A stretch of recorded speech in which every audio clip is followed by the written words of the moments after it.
hay una cuestión no menor con la inmigración, y es si el inmigrante se adapta a la cultura en la que vos estás viviendo. Si se adapta no es ningún problema. El problema es que si no se adapta a tu cultura, entonces es una invasión.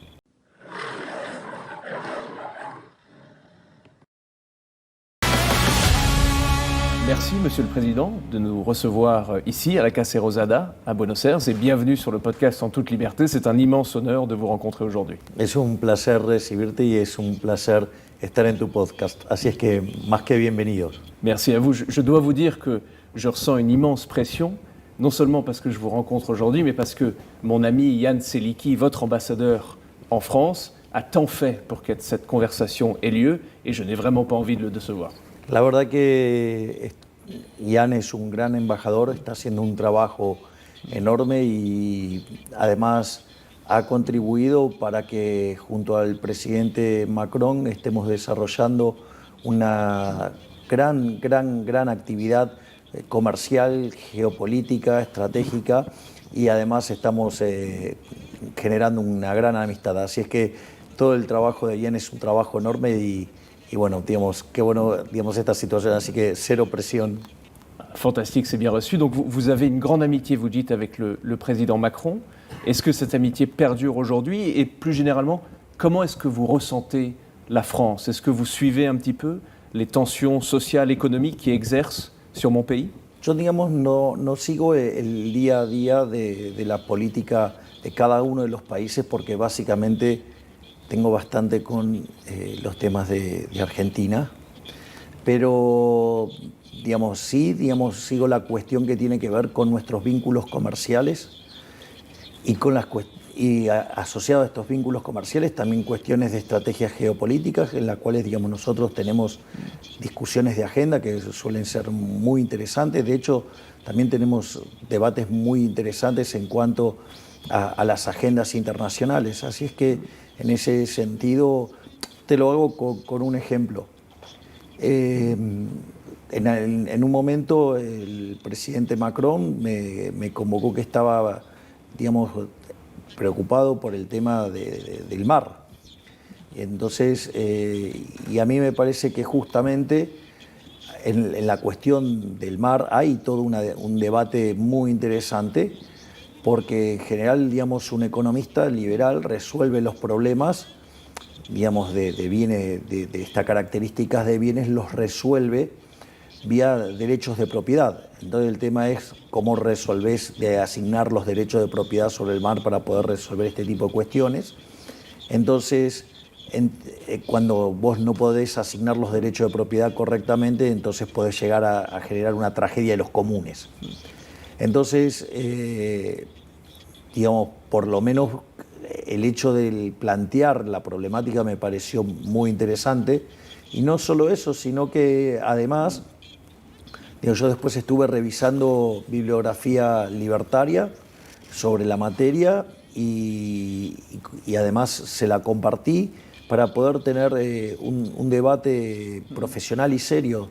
De hecho, cuando él vino a la Argentina, cuando cenamos también tuvimos un debate de ideas muy profundo, y creo que en esos debates nosotros nos complementamos y nos fortalecemos porque cada uno, digamos, aprende en eso y digamos, más allá que después podamos pensar distinto, pero eso es parte también de que uno, digamos, pueda tener enfoques distintos, y eso no tiene que ver con que tenga que complicar, digamos, la relación entre los países, porque en rigor, digamos, Francia es de los inversores más importantes en Argentina, entonces también, digamos, hay una cuestión de responsabilidad en ese aspecto.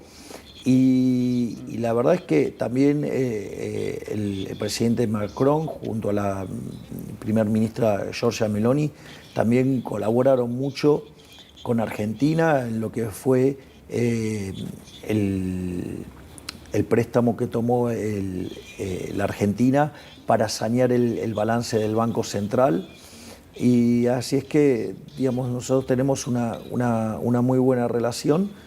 y además la volcamos en términos comerciales y en acuerdos, digamos, en los cuales además estamos avanzando. Así es que me parece que eso es importante y además, o sea, digamos, después nos llevamos también que, digamos, tenemos una relación muy amistosa. Fantastique, parce qu'il y a beaucoup de gens, en France notamment, qui comparent la situation française économique aujourd'hui avec une forte dépendance sur la dépense publique, une bureaucratie très imposante, très importante, avec la situation argentine à votre arrivée. Est-ce que vous voyez les problèmes français liés à la dépense publique, liés à la dette? La dépense publique aujourd'hui, c'est 57% du PIB français.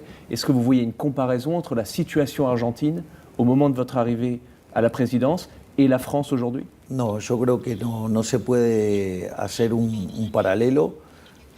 Primero porque nosotros estábamos al borde de una crisis terminal en Argentina cuando asumimos.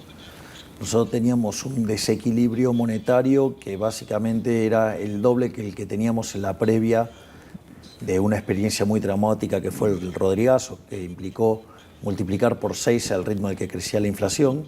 Bueno, imagínate que si teníamos el doble podríamos de piso haber arrancado multiplicando por 12 la tasa de inflación. No solo eso, sino que además teníamos una situación de quiebra en el Banco Central. Los pasivos remunerados excedían a la base monetaria en una magnitud mayor de lo que había en la previa de la hiperinflación que tuvo Argentina en el año 1989, durante el final del gobierno de Alfonsín. Por lo tanto, todas esas cuestiones monetarias, esos problemas, los países de la Unión Europea no lo tienen porque tienen un banco central común. Por otra parte, lo que tiene que ver, digamos, con la pobreza tampoco era comparable. Nosotros teníamos niveles de pobreza similares a los que teníamos en la previa, digamos, eran peores que los que teníamos en la previa del 2001.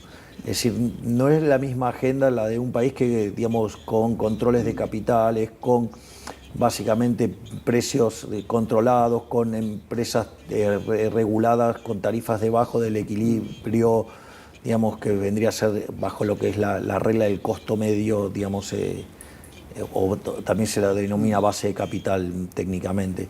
Entonces, me parece que es una agenda totalmente distinta. O sea, es más, yo creo que cada uno tiene que fijarse en la agenda de cada país. O sea, yo lo que puedo contar es que se puede hacer un fuerte ajuste fiscal. Nosotros hicimos una reducción del gasto público a nivel federal del 30%, o sea, terminamos haciendo en términos de PBI 5 puntos del PBI, pasamos de tener déficit a tener superávit, y no solo eso, sino que además recortamos el déficit del Banco Central, que eran 10 puntos del PBI. O sea, hicimos un ajuste de 15 puntos del PBI en menos de 6 meses. El del Tesoro lo hicimos en un mes, algo nunca visto, o sea, tanto por la magnitud como por la velocidad. Y el del Banco Central demandó más tiempo porque lo hicimos además sin violar derechos de propiedad. Entonces, la complejidad de esa agenda, digo, no es extrapolable, y además después hay otra cuestión que no es menor, digamos, porque si hay un libro de Hayek maravilloso que dice, ok, digamos, que es el de los fundamentos de la libertad. Entonces, ahí Hayek señala, uno lee los 2 primeros libros y entonces lee a un Hayek que parece un anarcocapitalista, y en el tercer libro dice, bueno, pero la gente quiere Estado. Entonces, eso también hay que considerarlo, porque se convierte en una restricción política. Entonces, Argentina, claramente la gente entendió que el Estado no es parte de la solución, sino que es parte del problema. Es más, yo te diría que conceptualmente la forma en la cual uno debería pensar el Estado es pensarlo como una suerte de seguro. Entonces, o sea, es mucho más allá del debate, si vos querés, entre John Rawls y, digamos, Robert Nozick. O sea, obviamente que estoy del lado de Robert Nozick, creo que no hace falta ni aclararlo. Pero más allá de eso, hay un economista que se llama Robert Murphy, que escribió un libro que se llama La teoría del caos, y dice, bueno, pensemos cómo sería la sociedad narcocapitalista. Entonces, una sociedad narcocapitalista es una sociedad que además se caracteriza por tener un montón de seguros. Entonces, si el mercado de seguros no es completo, entonces vos, digamos, podés tener algunos fallos de coordinación y que pueden derivar en problemas en la sociedad. Entonces, por ejemplo, vos podés pensar el sistema de salud como un seguro. De hecho, Argentina, digamos, te vendía la idea del Estado presente, el Estado te cuida. La verdad que era un seguro muy costoso, digamos, lo que uno ve que en Argentina había una ineficiencia del gasto público de 7 puntos del PBI, hoy ya la bajamos a 2 puntos del PBI, pero lo interesante de esto es que es un seguro y era un seguro caro. Y lo peor de todo es que cuando ocurrió el siniestro, que fue la pandemia, digamos, no respondió, porque, digamos, en condiciones de un país mediocre deberíamos haber tenido 30.000 muertos y tuvimos 130.000. Es decir, con lo cual nos vendieron un seguro caro y que cuando llegó el momento del siniestro falló.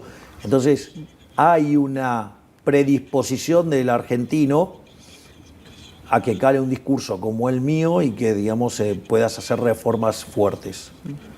C'est fascinant ce que vous dites et votre conception de l'État est si différente de celle que nous avons en France où l'État joue un rôle omniprésent.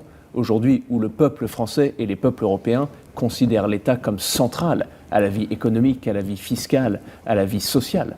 Est-ce que vous pensez qu'une telle politique, réduction des fonctionnaires, réduction de la dépendance sur la dépense publique, est quand même comparable en France, ou plutôt pas comparable, mais applicable en France? Parce que vous représentez l'espoir de milliers et de millions de Français de tendance libérale qui ont l'impression que les États-Unis ont eu Reagan, l'Angleterre a eu Thatcher, l'Argentine a vous, et qui témoignent de l'histoire et la contribution française au libéralisme, Benjamin Constant, Madame de Staël, Alexis de Tocqueville, et qui aujourd'hui voient la France comme n'ayant jamais eu ce véritable réveil libéral. Desde mi punto de vista, las ideas son válidas y se podrían aplicar en cualquier país del mundo, pero lo que vos tenés que tener es una contraparte en la sociedad que quiera ese cambio. Porque básicamente también es cierto que tanta presencia estatal adormeció las mentes de las personas en materia de libertad. Te lo hago con un ejemplo. Una carretera. La gente cree que es una obra pública y que la tiene que hacer el Estado. En realidad es una obra de infraestructura que tranquilamente podría ser hecha por el sector privado. De hecho, fíjate que si vos te vas de Argentina a Chile, las rutas, de hecho, son privadas, funcionan con el sistema de iniciativa privada y funcionan a la perfección y son infinitamente mejores que las que hay en Argentina. Bueno, entonces hay que también saber elegir la estrategia. Nosotros, por ejemplo, con la parte que tienen que ver a nivel nacional, esas rutas, lo que sería la parte troncal y la más importante y que es rentable, la va a hacer el sector privado. Y lo que tiene que ver con la parte vinculada a que no funciona, digamos, rentablemente en términos privados, lo que se va a hacer es licitarlas para que funcionen como si fueran competitivas y se genere digamos, de la manera más eficiente posible. Ahora, pero la clave es cómo la sociedad está preparada para esto. Entonces, vos fíjate que le han machacado a las personas que, digamos, las obras de infraestructura tienen que ser obra pública. Ese es el problema. Entonces son muchos años que la gente que lleva sometida a la educación, que es una educación en favor del Estado. Porque la educación, digamos, independientemente de que sea de gestión privada o de gestión estatal, sigue siendo pública porque el que controla los contenidos es el Estado. O sea, y entonces, digo, no sé, vos tenés que estudiar economía y bueno, tu currícula de economía incluye mucho marxismo, mucho keynesianismo, mucho post-keynesianismo y es que incluye, digamos, como algo así muy liberal, digamos, a los monetaristas o a algunos neoclásicos de perfil liberal, pero no te presentan las ideas, por ejemplo, de la Escuela Austríaca de Economía como algo absolutamente marginal. Y nosotros estamos demostrando que las ideas funcionan y que son muy potentes. Y de hecho, una de las cosas que se ha demostrado en nuestro gobierno es la potencia que tiene el equilibrio fiscal para devolverle la libertad a la gente. Digo, pensá esto, vos tomás cualquier libro estándar de economía y te señala que vos haciendo un ajuste como el que hicimos nosotros, te hundís en una depresión. Sin embargo, nosotros cuando tomás el PBI en frecuencia mensual desestacionalizada, diciembre del 24 contra diciembre del 23, el PBI creció 6%. Nos dijeron que íbamos a generar una explosión de pobreza. Digamos, sacamos de la pobreza 12 millones de personas. No solo eso, había 6 millones de personas que no comían y hoy comen en el país de los alimentos. Mais c'est ce que je vous disais tout à l'heure, c'est-à-dire que l'importance de cet équilibre fiscal, pardonnez-moi de revenir encore à la France, mais si nous essayons en France aujourd'hui, le Premier ministre est en train de se battre pour essayer de faire ceci, de réduire les dépenses, de baisser le nombre de fonctionnaires, nous aurions la crise sociale, des manifestations partout dans le pays. Toute vraie économie demandée aujourd'hui à l'État français reste presque impossible. La question que j'ai à vous poser, c'est comment faire? Comment est-ce que vous avez fait pour débloquer cette question et pour essayer de réduire le déficit? A ver, nosotros básicamente decimos que el gobierno tiene 3 vías de acción. Tiene una vía que es la gestión y que tiene que ver con estas políticas que tú me señalas, que nosotros hemos implementado. Digamos, no solo hemos logrado pasar de una inflación del 1,5% diario al 1,5% mensual, o sea, pasamos del 17.000 al 20. Incroyable. O sea, no solo eso, sino que bajamos la relación deuda-producto digamos, neteada del Estado de 100% del PBI a 40%. No solo eso, sino que de vuelta la cantidad de personas que salieron de la pobreza, o sea, digamos, la pobreza cayó en cerca de 25 puntos porcentuales, un cuarto de la población salió de la pobreza. Ahora, pero eso es la gestión. Después vos tenés una parte que es la política, que también nosotros logramos en tiempo récord, en un año, hacer un partido político, algo que en Argentina es casi imposible. Eso, digamos, gran mérito de mi hermana, digamos, que ha hecho un trabajo fenomenal. Y al mismo tiempo, lo otro que para nosotros es muy importante es la batalla cultural. Es decir, esto vos no lo... Si la gente está convencida que la solución pasa por tener Estado, las medidas no van a ser populares. Es decir, lo que yo digo es, yo soy el primer presidente liberal libertario de la historia. O sea, no solo de Argentina, del mundo. Bueno, en condiciones normales de presión y temperatura esto no ocurre. Es decir, esto ocurrió porque Argentina, básicamente de ser de los países más ricos del mundo, estaba de la mitad de la tabla para abajo. O sea, por eso se dio esta posibilidad. Entonces, es muy difícil querer aplicar, digamos, este tipo de programas sin que estén las circunstancias. Es decir, no es como una suerte de experimento de laboratorio transportable si no tenés la base política. Es decir, necesitas que la sociedad haya un consenso en la sociedad para abrazar la idea de la libertad. Es decir, si la sociedad no quiere abrazar la idea de la libertad, estás perdido.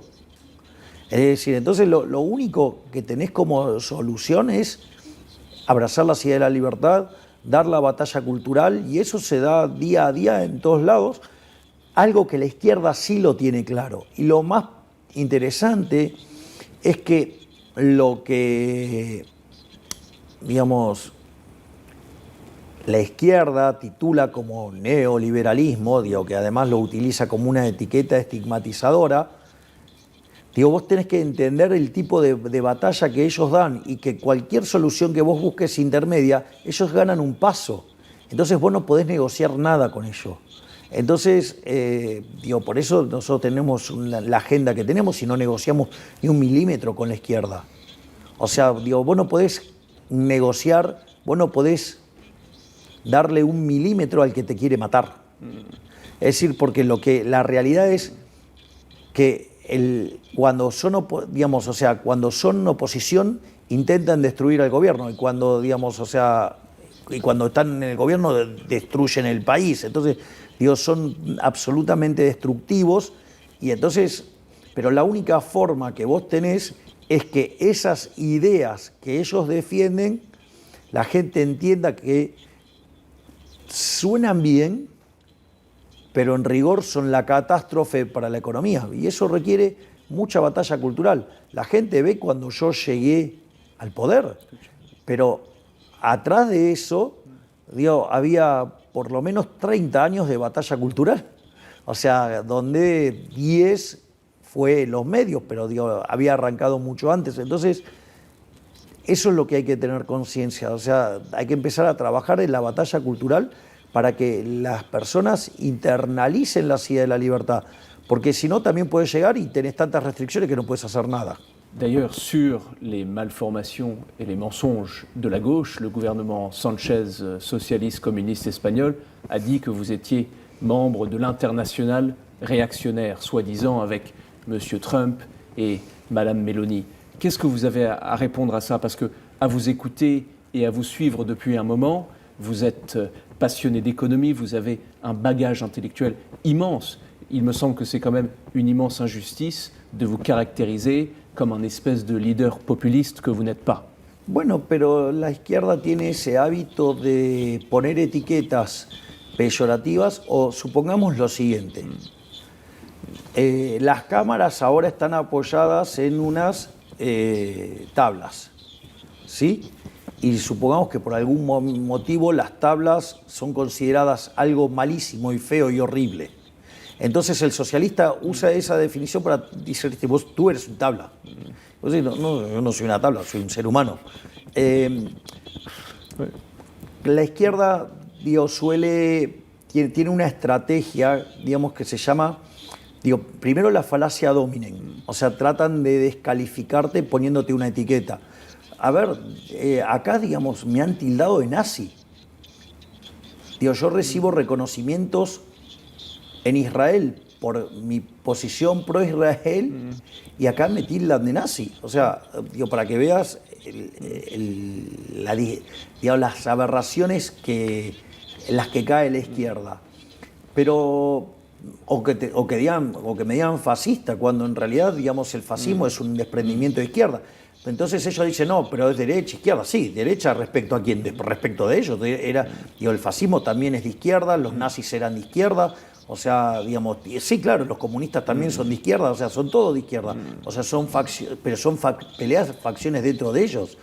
Entonces, lo que uno tiene que tener claro es cómo ellos atacan. Entonces, una de las falacias es ponerte una etiqueta que sea estigmatizante, para que la gente de inicio te cancele. O sea, algo así como crear un leproso, tal que vos no te puedas vincular con nadie y que todos quieran estar lejos tuyo. Después otra falacia con la que suelen trabajar, que ellos, o sea, la tienen muy trabajada, es lo que se llama la falacia del hombre de paja. Es decir, ellos agarran y dicen qué dice tu agenda. Entonces vos tenés que salir y explicar que tu agenda no es esa y que tu agenda es otra.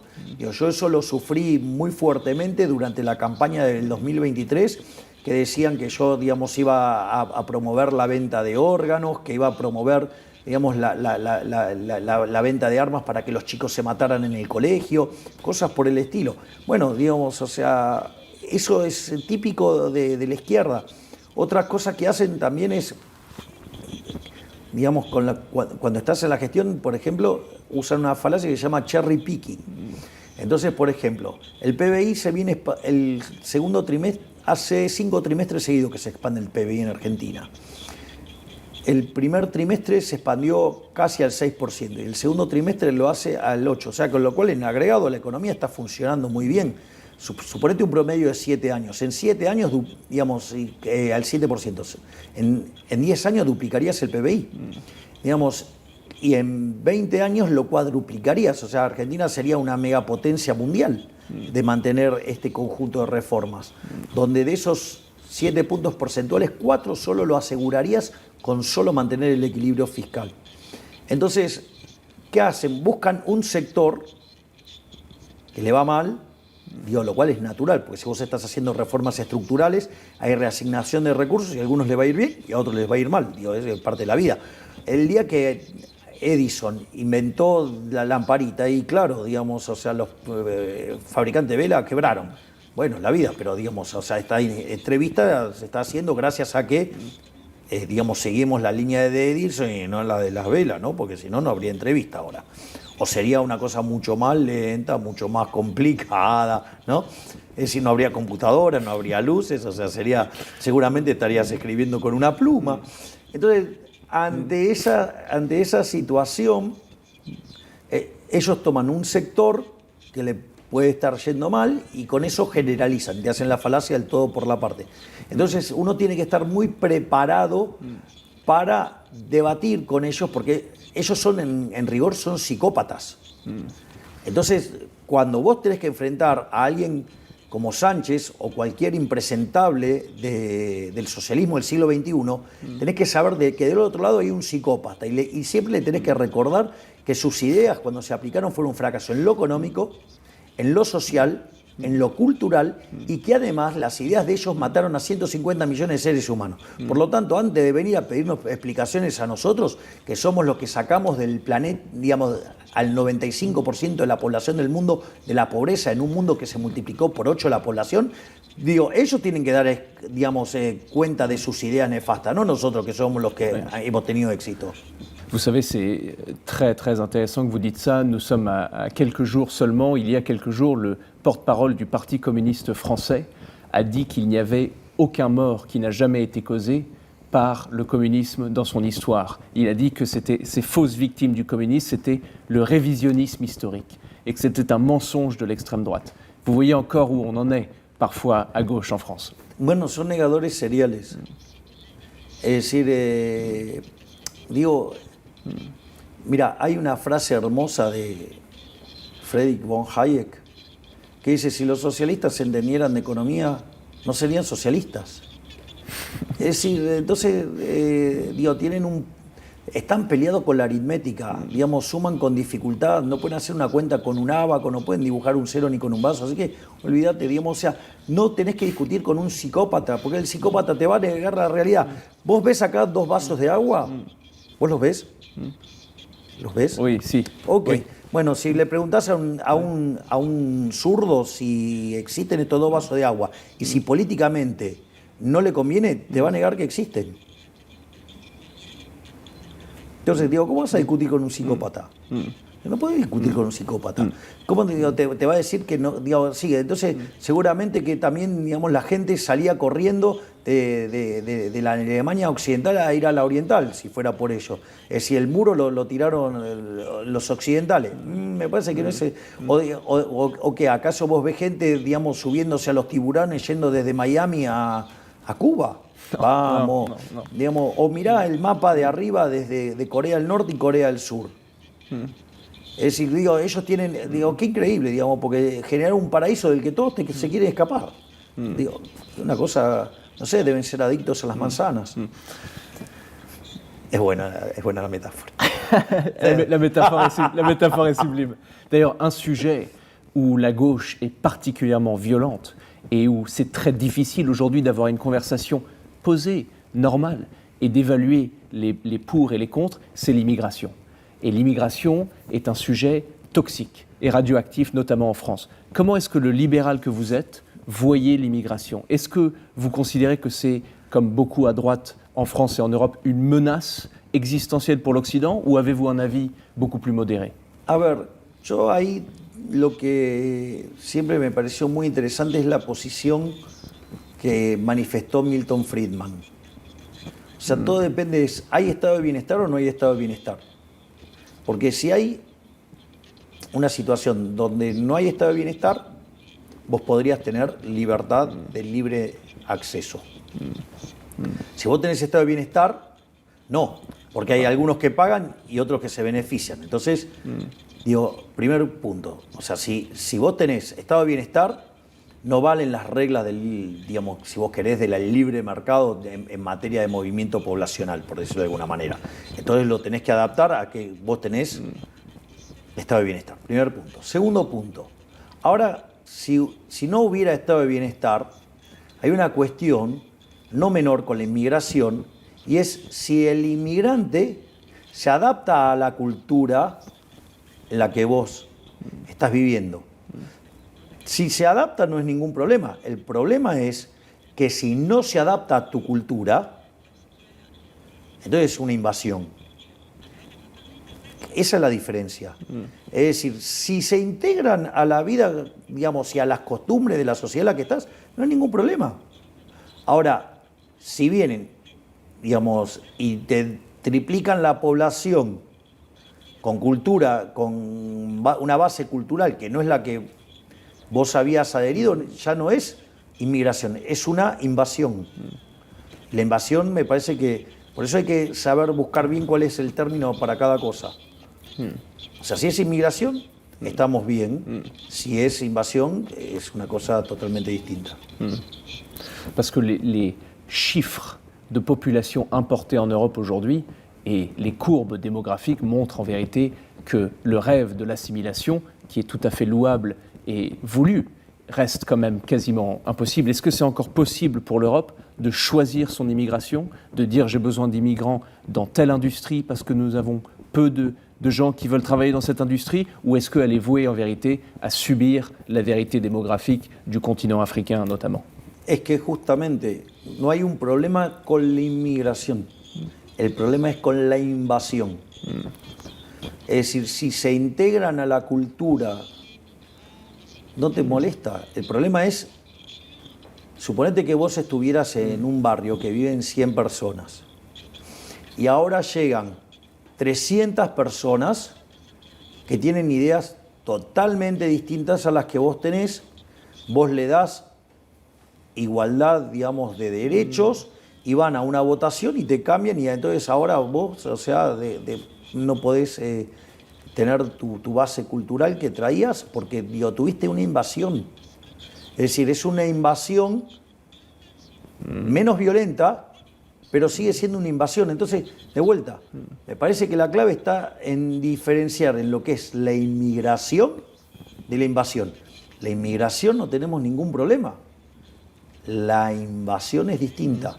Ahora, si en el medio además tenés un problema, que tenés un estado de bienestar y ese estado de bienestar encima es muy grande, bueno, vas a tener que empezar a hacer las cuentas porque si no, digo, puedes llegar a tener un problema grave. Vous étiez récemment en Israël auprès du Premier ministre Netanyahou. Comment est votre relation avec le Premier ministre? Comment voyez-vous la situation au Proche-Orient? Et je dirais en question secondaire, comment est-ce que vous voyez la montée de l'antisémitisme que nous voyons particulièrement en Europe et je sais en Argentine et dans le monde? A ver, yo tengo una excelente relación con el primer ministro Netanyahu, de hecho somos amigos y la realidad es que Israel ha sido agredido y tiene un legítimo derecho a defenderse. Y la realidad es que Netanyahu ha sido víctima de una campaña de desprestigio a nivel internacional. Y eso hay que entenderlo porque vos fíjate, ¿quiénes están aliados con los terroristas que agreden a Israel? Es decir, porque Israel no tiene problemas con sus vecinos hagan su vida tranquila. El problema es que algunos de los vecinos de Israel quieren exterminarlos. Ese es un tema no menor, porque digamos, vos podés negociar o hablar con alguien, pero sobre la base del respeto del principio de no agresión. O sea, sin embargo, algunos de los vecinos de Israel lo quieren exterminar, con lo cual, digamos, los términos en los cuales ahí se plantea la discusión es totalmente distinta. Ese es el primer punto. El segundo punto, que tampoco es menor, es quiénes son los aliados de los terroristas. Fíjate quiénes son los aliados, la izquierda. Es increíble porque la izquierda, si fueran a esos lugares que ellos defienden, seguramente serían colgados, exterminados, serían apedreados, fusilados, ¿no? Entonces, ¿por qué, digamos, o sea, tienen una alianza en esos países, ¿sí? O los grupos terroristas con la izquierda internacional? Y esto es lo importante, porque Israel representa la base del mundo judeocristiano. es la base moral de Occidente. O si vos querés, para ponerlo en mejor definición, la base, digamos, de los países democráticos, digamos, y no de las autocracias. Entonces, y es la base del capitalismo. La base del capitalismo son los valores judeocristianos. Entonces, la izquierda ataca a Israel básicamente para romper la cultura judeocristiana y romper el capitalismo. Es decir, y eso es lo que está pasando. Entonces, y la izquierda ha tomado la cultura, ha tomado la educación, ¿sí? Es más, ha tomado los deportes, ¿me comprendés? Entonces, ellos han dado y se han metido en la política. Entonces, todo ese conjunto de acciones de la izquierda, que además está coordinada internacionalmente, coordinación que empezaron a hacer de manera más potente a partir de 1990, luego de la caída, o sea, el muro cae en 1989 y ya en 1990 crean el Foro de San Pablo y es un movimiento coordinado. A donde vos vayas, la metodología es la misma, la forma en la que atacan, la forma en la cual insertan sus espías, es igual en todas partes del mundo. Entonces, básicamente, hoy tenés un ataque coordinado entre los grupos terroristas y la izquierda para destruir a Israel. Obviamente que van contra Netanyahu. ¿Por qué? Porque Netanyahu es quien verdaderamente entiende que esto no solo es una cuestión de Israel, es el bastión de Occidente. Es decir, lo que nosotros definimos como la cultura judeo-cristiana.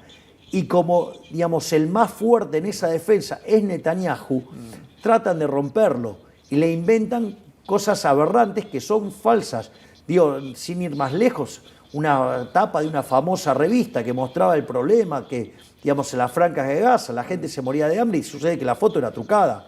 Y que además, cuando vos mirás, los alimentos van, pero los terroristas de Hamas no lo dejan entrar. Entonces, ¿para qué? Para desprestigiar a Netanyahu. ¿Por qué? Porque es el que tiene bien claro lo que está en juego y por eso lo quieren poner en jaque. Respecto del caso de Argentina, en Argentina te diría que no hay, al menos por ahora, atisbos de antisemitismo, digamos. Es más, respecto al resto del mundo, te diría que es uno de los lugares más confortables para la comunidad judía también en ese sentido. Entonces, y se convive plenamente en paz, y eso me llena de orgullo que sea así, pero sí veo una cuestión de recrudecimiento de antisemitismo en Europa muy fuerte, y también, digamos, empecé a verlo en Estados Unidos, en especial en las universidades, pero tiene que ver con este problema de la batalla cultural. Dans les autres chefs d'État qui soutiennent Israël, il y a bien sûr Donald Trump. Quelles sont vos relations avec le président américain aujourd'hui? Et peut-être plus profondément, une question que les Français se posent très souvent, c'est est-ce que Donald Trump est honnêtement un protectionniste? Ou est-ce que c'est juste un stratège, un pragmatiste qui utilise les tarifs douaniers pour maximiser sa position de négociation?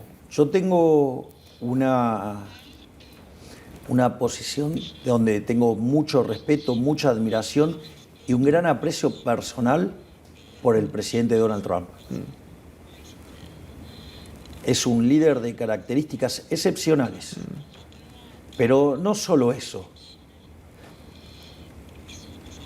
La posición de Donald Trump tiene que ver con que entiende la cuestión geopolítica. Es decir, Donald Trump entiende a la perfección la cuestión de la geopolítica. Entonces, esto no se resuelve sabiendo el modelo Hertzog-Oehling. Esto se resuelve entendiendo de geopolítica. A ver, está claro, digo, que yo soy, digamos, un liberal libertario. Ahora, el modelo Hertzog-Oehling, que es el modelo estándar de comercio, sí, se basa en las ventajas comparativas de Ricardo, que los austríacos lo llaman la ley de asociación, digamos, en el teorema de Ripsitsky, en el Stolper-Samuelson, en el Factor Price Equalization. Los conozco todos los modelos. Pero esos modelos tienen varios problemas. El primer problema es que son modelos de un solo periodo. El segundo problema que tiene es un problema de índole vinculado a que la forma en la cual se plantean las preferencias, la resolución del modelo no cambia mucho si fuera un modelo desde el lado de la oferta o desde el lado de la demanda, lo cual es bastante ridículo. Y como si todo eso fuera poco, no incluye factores geopolíticos. Te hago una pregunta. Si por el Hertzsprung o por el modelo que fuera, toda la producción de uranio quedaría en manos de un país que tiene vocación totalitaria, autócrata, y que no tendría problemas de tirar bombas por cualquier parte del mundo. ¿Vos en honor del Hertzsprung no afectarías el comercio? Bien sûr que sí. O sea, entonces, en ese sentido, lo que yo señalo es, ojo, porque los economistas están muy enamorados de modelos que tienen muchísimas falencias y que no contemplan este tipo de cosas. O sea, ¿qué pasa si vos empezás La pregunta es la siguiente. Vos, por ejemplo, una de las cosas que vos hacés es generar división del trabajo. Y eso aumenta la productividad con el comercio. Eso está bueno. Ahora, ¿qué pasa si vos ves que puede haber una hipótesis de conflicto? Si vos tenés una hipótesis de conflicto, vos necesitas comprarte un seguro. Suponete que hay un insumo fundamental en tu país. Entonces vos, ante una hipótesis de conflicto, te tenés que comprar un seguro. Ahora, la pregunta es, el día que aparece, por ejemplo, el libre comercio, entonces es un seguro para cuando, se dan estas cosas.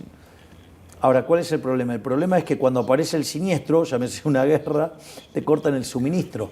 Entonces, si ese suministro llega a ser muy fundamental, puede generarte un daño enorme en la población. Entonces, me parece que deberíamos ser un poquito más amplios en la forma en la cual miramos los modelos de comercio. Te lo dice alguien que es un economista liberal libertario.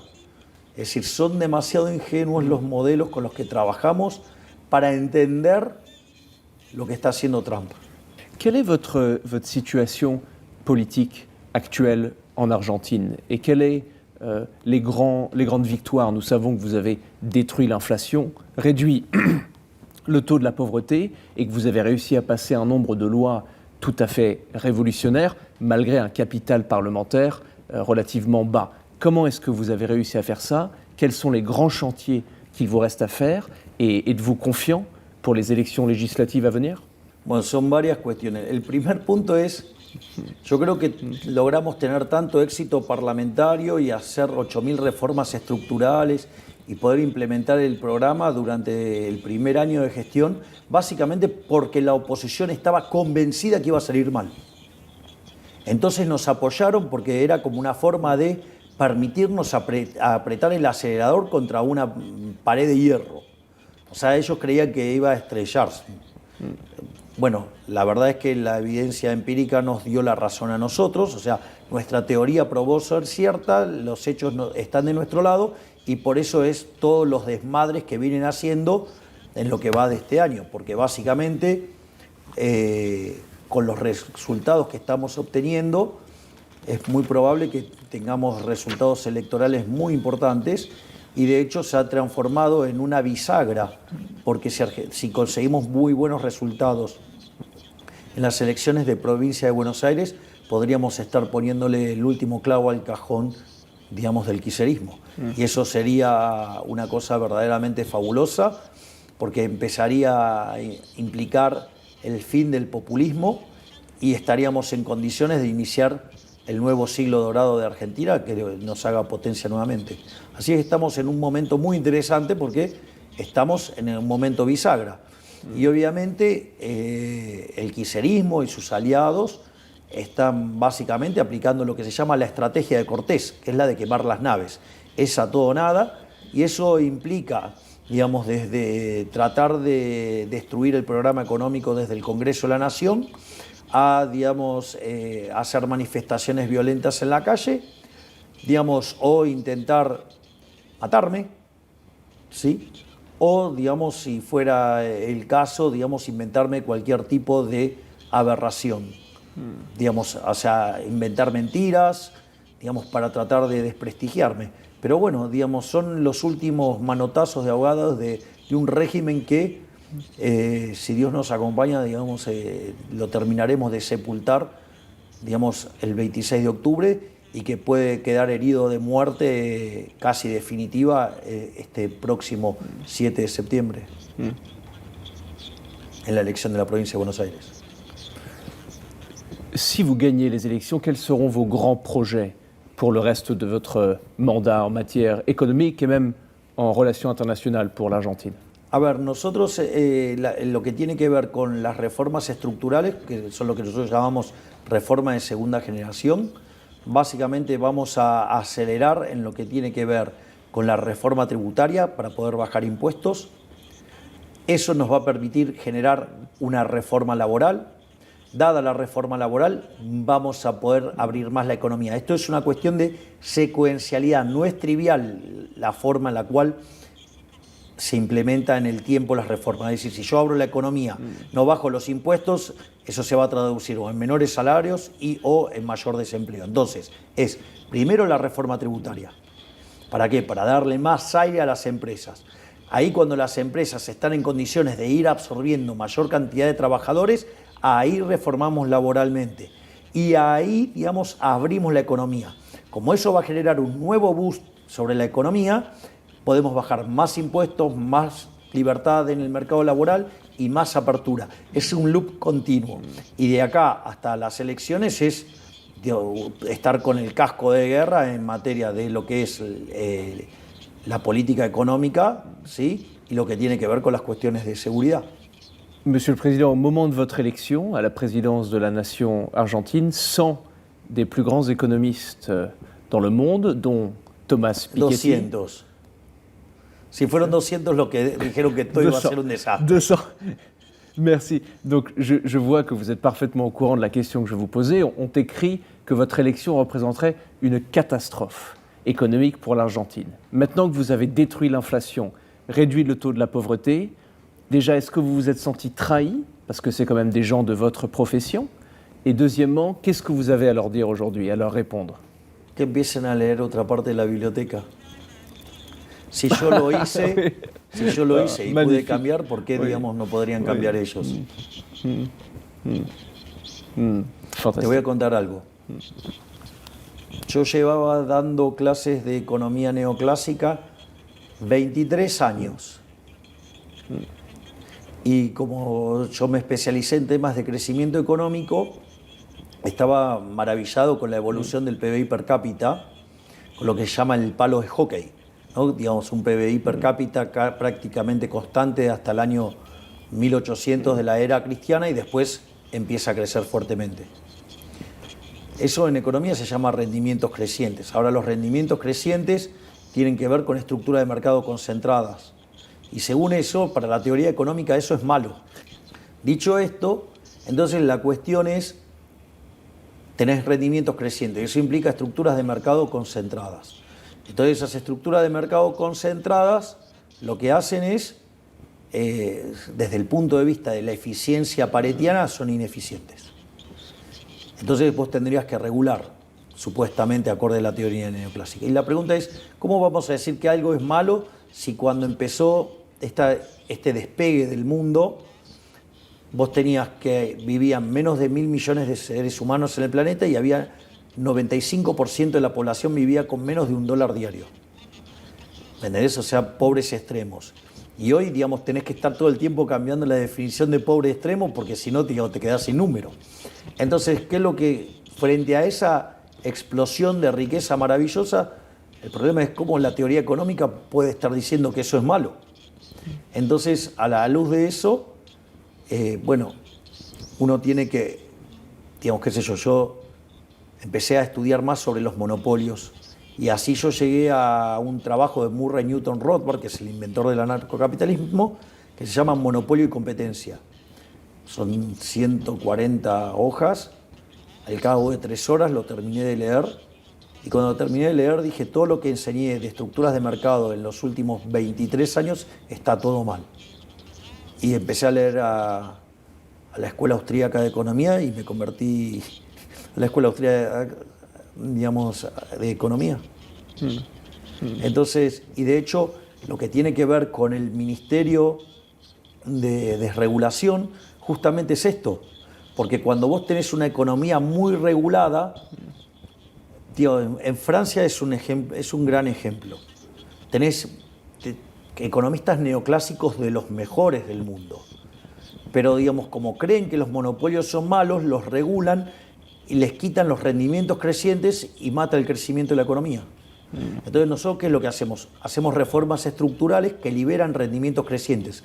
Eso es lo que hace el Ministerio de Desregulación en Argentina y eso es lo que va a generar un boost muy fuerte del crecimiento económico. Hoy, y después, digamos, el otro canto al liberalismo es el Ministerio de Capital Humano.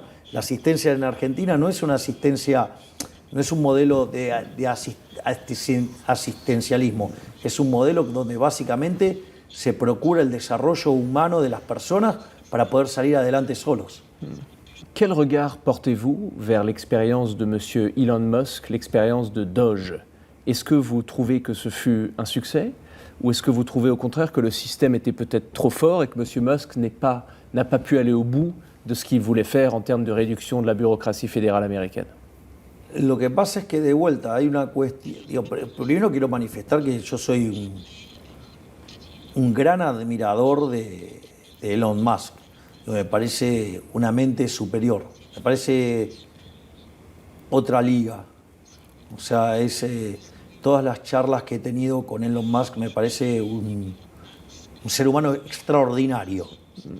En todas las facetas que he hablado con él me parece extraordinario en todas. Pero también hay que entender la lógica de la política. Y a veces, de vuelta, no es tan fácil lidiar con las restricciones políticas. Entonces, pero yo festejaría fuertemente si, tal como se rumorea, Elon Musk vuelva al gobierno de Elon Musk, al gobierno de Donald Trump, porque sería maravilloso que vuelvan a estar juntos.